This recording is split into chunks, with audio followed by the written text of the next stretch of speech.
Chambre du commerce et d'industrie du Burkina, les résultats provisoires des élections consulaires ont été proclamés hier soir.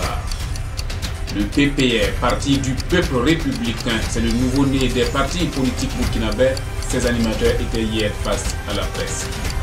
Et puis, c'est à l'humoriste burkinabé Moussa Betty Cherjean que revient cette année le prix découverte RFI Talent du Rire. Mesdames et messieurs, voilà pour les grandes lignes de ce journal. Bienvenue, bonjour à tous. L'espace politique burkinabé s'est agrandi avec la naissance d'un nouveau parti politique dénommé Parti du peuple républicain PPR.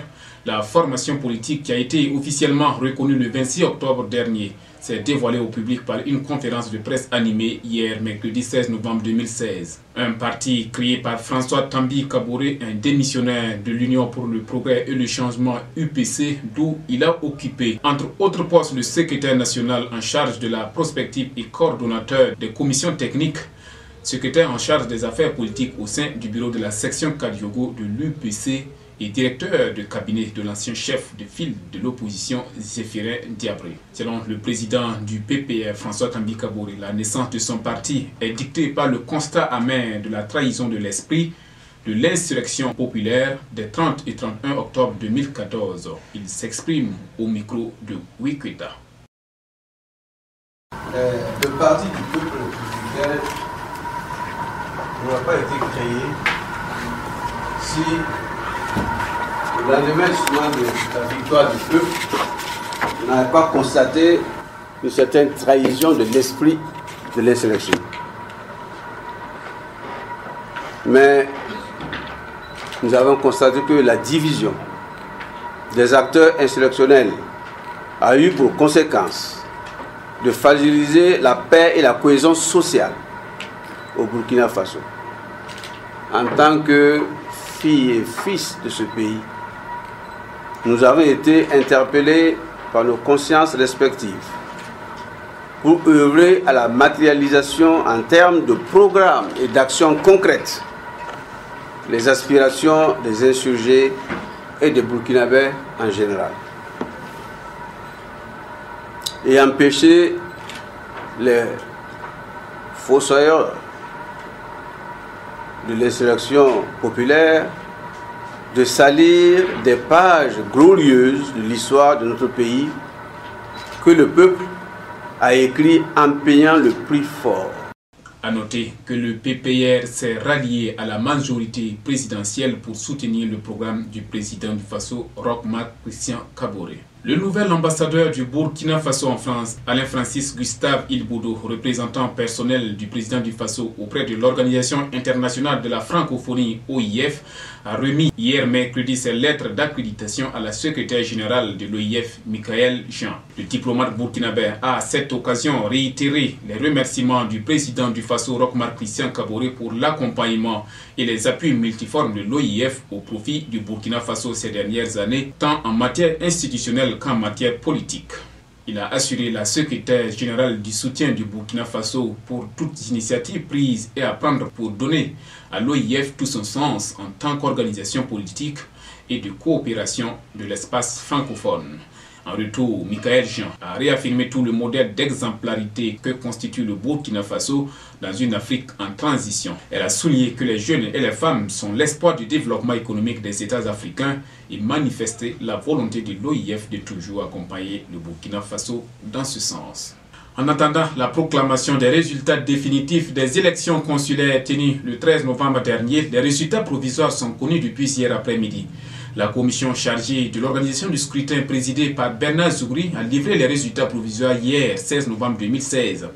Sur les 11 408 inscrits pour les élections consulaires à la Chambre de commerce et d'industrie du Burkina, 9 524 électeurs se sont effectivement rendus dans 61 bureaux de vote le 13 novembre dernier, soit un taux de participation de 83,49%. Les acteurs du monde économique ont choisi 148 élus consulaires sur 151 sièges pourvus et 19 pour les élus régionaux sur 39 postes prévus. Ça passe pour 3 des 4 prétendants à la présidence de la CCBF. Mahamadi Sawadogo, Adama Ouedraogo et Apollinaire Compaoré ont tous été élus dans leurs catégories respectives. Dans la sous-catégorie banque et établissements financiers, le regroupement de Idrissa Nassa, de Sekou Doumbia et de Abdel Zampaligré a obtenu les postes du 10 secteur d'activité avec 24 voix. Patrice Marcel Gabriel Chevalier et Mokhtar Mando occupent les sièges des grandes entreprises BTP. Inoussa Kanazou, avec 9 voix, défendra la cimenterie au sein de la CCBF. 12 personnes ont porté leur dévolu sur Kibril Kanazou et Oumarou Sidikou dans la sous-catégorie industrie minière et extractive. Marie-Josepha Zondi et Oumarou Yugo ont été choisis pour les petites industries agroalimentaires. Avec le vote de 19 électeurs, Joachim Baki a été élu dans la sous-catégorie communication et publicité. Selon le président de la commission d'organisation des élections consulaires, Bernard Zoubri, le scrutin s'est tenu dans le calme et la sérénité, preuve de la hauteur d'esprit des acteurs. Les électeurs disposent de 3 jours pour les éventuels recours. Les résultats définitifs sont attendus le 23 novembre prochain. De la culture à présent avec cette bonne nouvelle, l'humoriste burkinabé Moussa Petit-Sergent vient d'être désigné lauréat du prix découverte RFI Talent du Rire. Passionné de théâtre dès son enfance, formé par la compagnie Les Merveilles du Faso, Moussa Ouedraogo de son vrai nom a été révélé au public par le feuilleton Petit-Sergent qui lui a donné son nom d'artiste. Ce jeune burkinabé est déjà l'auteur de plusieurs one-man shows alliant le théâtre, l'humour et la musique. Il s'est produit au Niger, en République du Congo, au Sénégal, en France ou encore en Allemagne. Il a également sorti en 2013 un premier album intitulé Ferry ta maman. En 2015, il a été lauréat du Grand Prix national de l'humour décerné par le ministre de la Culture, des Arts et du Tourisme. Il succède ainsi au Camerounais Bassek Fils Miséricorde, lauréat de la première édition. Le prix lui sera remis le 11 décembre 2016 à Abidjan dans le cadre du gala de clôture du festival du Gondwana initié par l'humoriste de RFI Maman, auquel il a déjà pris part à la saison 1 et 2. Cette autre information culturelle, la 11e édition du symposium de sculpture sur granit de Lango, débuté le 5 novembre 2016, a refermé ses portes mardi dernier. Pendant 4 semaines, 17 sculpteurs dont 5 burkinabés se sont donné rendez-vous sur le site de granit de Lango. Ils ont taillé de nouvelles créations qui viennent s'ajouter aux chefs-d'œuvre déjà existants. Sur les 17 réalisations de cette année, quelques-unes alimentent des sculptures du Mexicain Mena Adrien Pena et du Malien Abdoulaye Konaté ont retenu l'attention. Le cavalier sculpté par le burkinabé Karim Tabsoba ne passe pas non plus inaperçu. Blandine Ouedraogo, la seule femme burkinabé ayant pris part à l'événement, a pour sa 3e participation choisi de tailler un aigle royal. Le ministre de la Culture, des Arts et du Tourisme, Tahirou Bari, qui a présidé la clôture du symposium, s'est dit lui-même agréablement surpris et a invité les burkinabés à venir découvrir le site de Lango. À ce jour, près de 200 sculptures traitant de thèmes portant sur l'environnement, l'argent, la faune, le pouvoir, la femme figurent sur le site. Du 19 au 26 novembre 2016 se tiendra à Ouagadougou la 11e édition du Forum national de la recherche scientifique et des innovations technologiques FAIRCIT. Après l'édition manquée de 2014 pour cause de l'épidémie à virus Ebola, la présente édition qui se tient sous le thème Adaptation et résilience au changement climatique pour un développement durable, place et rôle de la science, de la technologie et de l'innovation est très attendue. Pour ce faire, les organisateurs de la Biennale affûtent leurs armes pour une réussite parfaite de l'événement.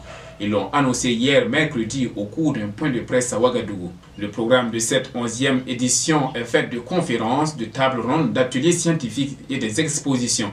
Le FAIRCIT se veut un outil et un cadre d'échange et de concertation mis à la disposition des chercheurs, des enseignants-chercheurs, des inventeurs, des innovateurs et des acteurs du secteur privé, mais aussi un moyen de faciliter les actions de valorisation et de transfert des résultats de recherche et d'innovation issus de la recherche et du secteur privé du Burkina et de la sous-région.